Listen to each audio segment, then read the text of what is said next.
Hello everybody, Varun Joram's side.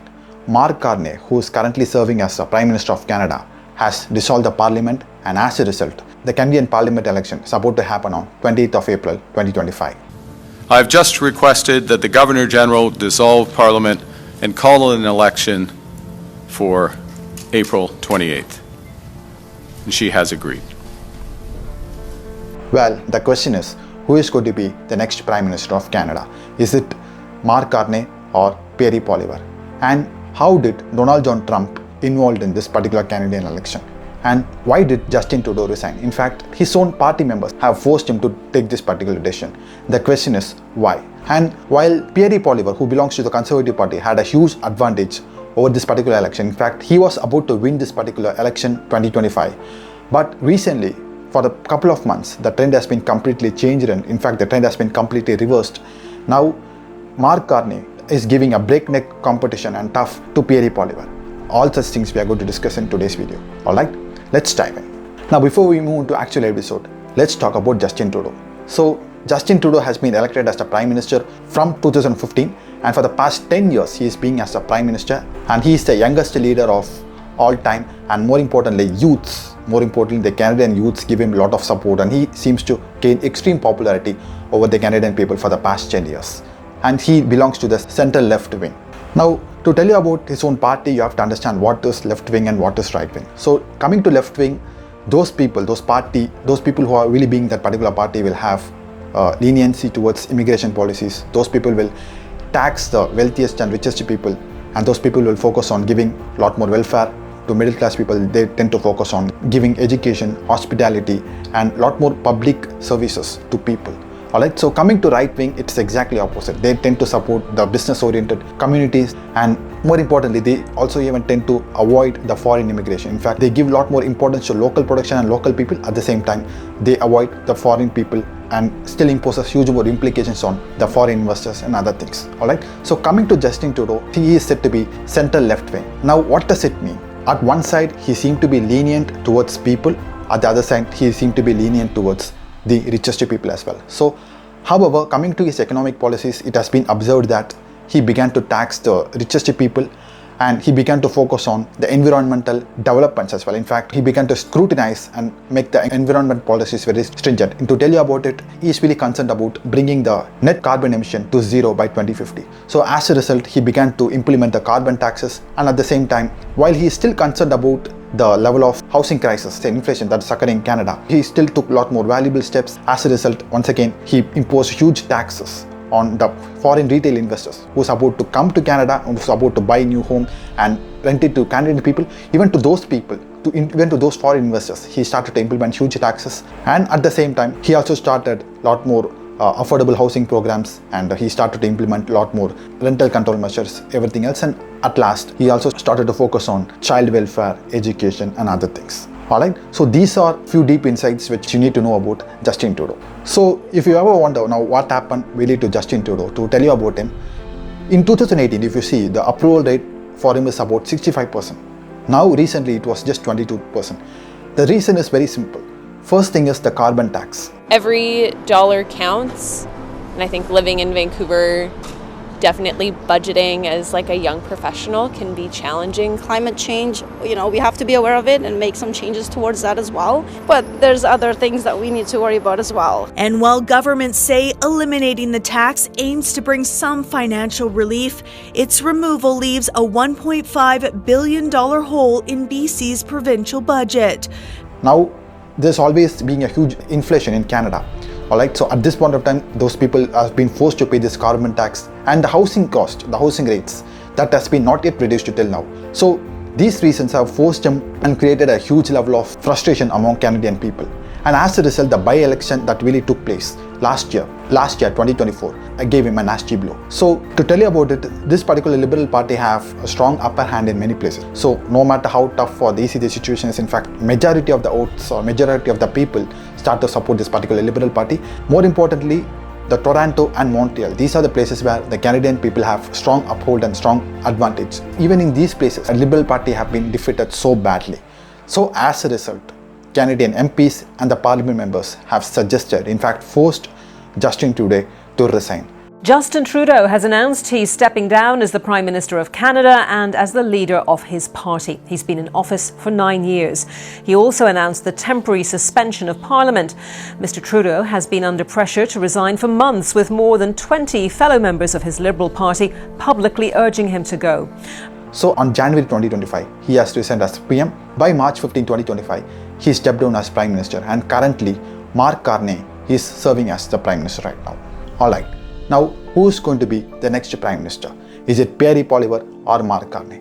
Now, to tell you about Pierre Poilievre, he is a strong opposition leader and he is well experienced person because he seemed to be an MP. At the same time, he is having a decades of experience in politics. At the same time, he belongs to right wing. He usually opposes the taxes very severely. At the same time, he always uses this one particular term in all the campaigns: axe the tax. In the sense, I will use the axe to cut off all the taxes of Canada. At the same time, he even tells that, you know what, Canada has broken completely because of Justin Trudeau. And at the same time, the CNBC, which is the famous American News Express, those people have gave 99% approval rating for Pierre Poilievre, telling that he could become the next Prime Minister of Canada. Now, in the meantime, on March 15th, a by-election has been held in Parliament. Majority of the MPs of the Liberal Party have decided Mark Carney to continue as the Prime Minister. Since he became the Prime Minister, he started to tell that I will dissolve this particular Parliament and let the election to be held on 28th of April 2025. Now here's where things began to get very, very interesting. Why? Because this particular person, Mark Carney, has zero political experience. He is neither an MP nor a political strategist or policy maker or party spokesperson or a campaign manager, nothing. However, he began to emerge as a Prime Minister, and to know further, we have to know answer to this one particular question: who is this Mark Carney? So, long story short, Mark Carney is a famous economist. At the same time, he seemed to be a very good financial expertise. Alright, so he's having a bachelor's degree from University of California. At the same time, he completed his master's and doctorate in University of Oxford. So he's having years and years of experience as an economist and as a financial advisor. Now, to tell about this particular man's talent, we all know about the 2008 crisis, right? Which is the worst ever crisis happened so far. At that point of time, he became the governor of the Bank of Canada. How RBI has a governor in India, similarly, he became the governor of Canada. And guess what? He started to implement many surprising strategies such that Canada became the quickest and first ever nation to get rid of all these recession, get rid of all this economic crash, and began to normalize. And most of the economists or most of the people, even the world, said that he handled this particular strategy cleverly and smartly, and he began to normalize and take the Canada to a superior position. So while serving for the Bank of Canada between 2008 and 2013, he did a lot more good jobs to Canada. After 2013, even the UK, by seeing his exceptional talents, UK have welcomed to become as a Governor General for England. Now here's where the things get even more interesting. Guess what? He becomes the first ever person, first ever foreigner to become governor for the Bank of England. So far, nobody else, in fact, no foreign people have become the governor for the Bank of England apart from the British people. So he becomes the first ever foreign person to become the governor of England at that point of time.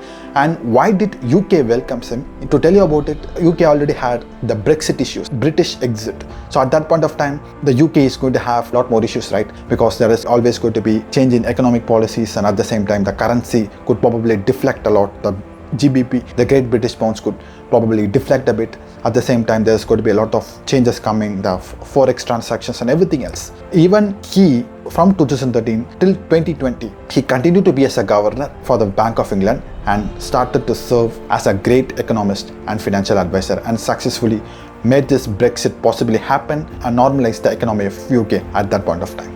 And since then, he began to serve private company, and he continued to be as a financial advisor for a private company. And recently, he joined alongside Justin Trudeau as an economic advisor. And when Justin Trudeau was about to leave, about to step down as PM, he simply decided, okay, Justin Trudeau is gone. Now this is my time. I could probably do the best for this country, best for my nation at this point of time. So let me step up as Prime Minister and let me continue to be a leader at this point of time. Till this time, before even Mark Carney was about to step up as PM, Pierre Poilievre had a huge advantage over this Canadian elections. Now, after his arrival, Mark Carney started to give a breakneck competition to Pierre Poilievre. So even many people, even the conservative people, have started to think that even Pierre Poilievre could be defeated possibly in this particular election. Now, if you ever look at the opinion polls, that is in the earlier months of 2025, the opinion polls between Justin Trudeau and Pierre Poilievre. Pierre Poilievre had nearly 85% of majority and Justin Trudeau has just 15%. Now, it is breakneck competition for Pierre Poilievre and Mark Carney as well. Even the conservative people started to think that Liberal Party is being already there for 10 years. Now, probably they won't continue for 5 more years. In fact, they could be for 15 years continuously.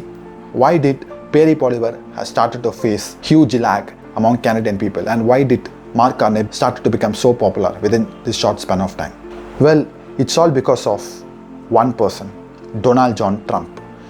Since he became the president of USA, he started to target 3 countries, Mexico, China and Canada.